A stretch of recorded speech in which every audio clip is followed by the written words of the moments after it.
Presidente, Vox di que vai romper alianzas de goberno en varias autonomías de España, por mor do asunto dos menas. Bueno, estamos vendo esta mañá, parece ser que as decisións parecen ser diferentes según os gobernos, polo que recollen os medios de información, algúns sitios acuden, outros non, é o que podo decir. E o que teño dito moitas veces, celebro moito non estar nesta situación en Galicia, eso fala moito do sentidiño dos galegos e de evitar extremismos que ás veces levan a estas situacións que non teñen moito sentido. Eu, sinceramente, vendo dende fora, entre comillas, dado que afortunadamente non temos esta situación en Galicia, non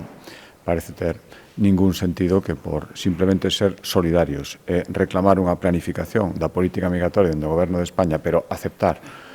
as propostas de número de acollemento que se nos fixeron onte na conferencia sectorial, que iso sirva como argumento para romper gobernos. Non ten ningún sentido e demostra unha vez máis que canto menos se goberne con extremismos, na miña opinión, mellor. Entón foi un erro pactar con eles hai un ano? Non, o pacto que se fixo foi precisamente para poder conformar gobernos e creo que é absolutamente legítimo, pero despois, unha vez que os gobernos están conformados, teñen que funcionar axeitadamente. En esta decisión concreta, que da que eu estou falando, non me podo meter en nada máis, creo que, sinceramente, Vox non está acertando, non sei se responde a outra estrategia, pero, sinceramente, creo que non está acertando e os meus compañeiros presidentes e presidentas autonómicas creo que están actuando dun xeito solidario e correcto. O PSOE di que o PP ten certa obriga de pactar, ou debería pactar a reforma da lei de estranxería. Bueno, se o PSOE quere que se pacte a lei de estranxería, o primeiro que ten que facer as cousas mínimamente ben, que se nos dera prácticamente sin tempo na conferencia sectorial, tamén a Comunidade Autónoma de Galicia, tamén a Xunta de Galicia, con moi poucas horas, un tema tan complexo, eso demostra que o que queren é, como sempre, facer política de corto plazo